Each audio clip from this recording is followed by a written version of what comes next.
You know, I feel 10 feet tall being back here in the Lone Star State and at my alma mater right in front of Dallas Hall. But I did come back here for a good reason. One of the best teams in NCAA soccer right now is the Mustangs of SMU. Now, they've been ranked as high as #1 this season. Last season, they lost in the semifinals to eventual champion Maryland. But this year, it's a team on a mission.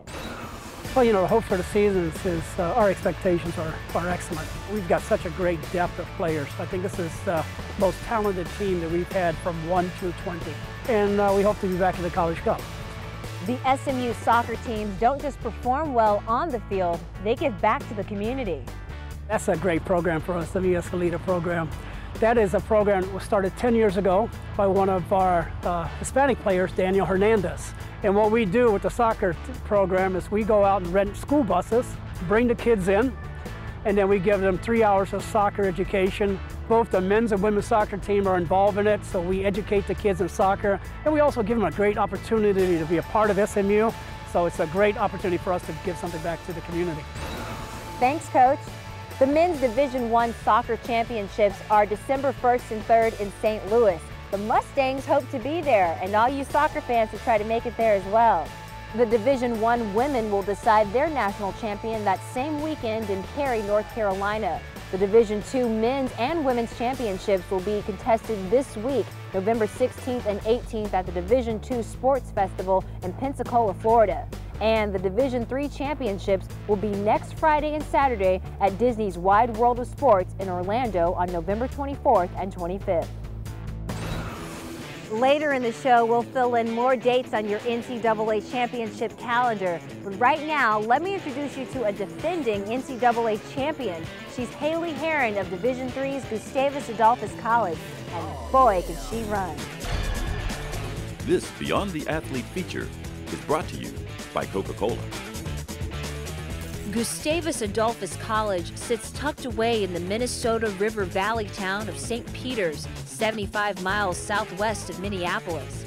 The school was named for the legendary 17th century king of Sweden, Gustavus II.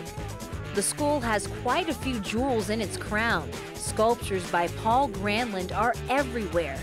And for over 40 years, the Nobel Conference has been an annual gathering for some of the world's brightest minds.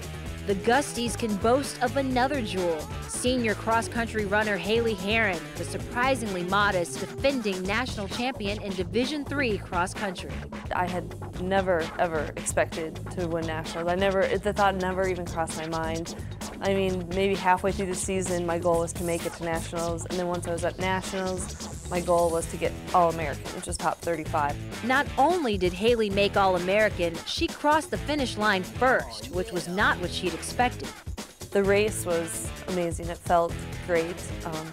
That first mile, I just stayed with like the front runners, and the whole time I'm thinking, this can't happen. Like, why am I in the front pack? What's going on? And then people started falling back, and I was still going, and I was feeling fine, and I was like, this just feels good. Why not go with it? Hailey went on to win the individual title that day, thanks in part to some fine-tuning by the coaching staff.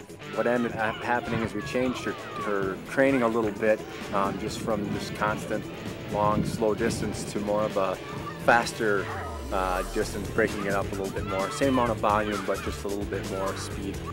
I think one of the most remarkable things about Hailey is that her legacy here at Gustavus will be so much more than just a national champion.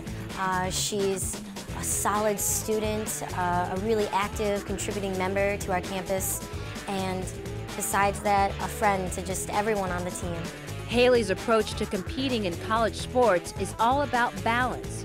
She's an academic All-America majoring in political science with plans to go to law school. She's very level-headed, and she has emotion, but she also has the rational component that some lawyers and some political scientists might do better in developing. But she is certainly very smart. She is analytical, she writes well, she thinks clearly. This past spring, she spent the semester studying in Germany instead of running track. That's not something every NCAA champion would do. A lot of people were surprised when I said I was going abroad. They're like, you're giving up a track season to go abroad? And that thought never really crossed my mind. I knew I wanted to study abroad no matter what. raced. I visited 11 different countries. That's not comparable to anything, I don't think. So how's this well-traveled runner going to defend her title? It may not be what you'd expect from a champion. I do feel pressure. I feel a lot of pressure from, I guess, outward sources, not so much myself. I don't think that if I'm not national champion this year, it'll be a failure in any sense, because I've already accomplished it. Well, she'll be in contention for a repeat victory, but most importantly, she's going to have a good day.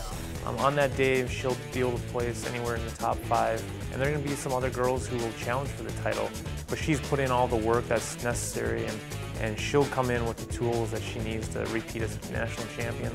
My hopes for nationals this year is just to end the race and know that I gave it all I could. I did my best, no regrets, just to have fun and just give it all I got for my last race.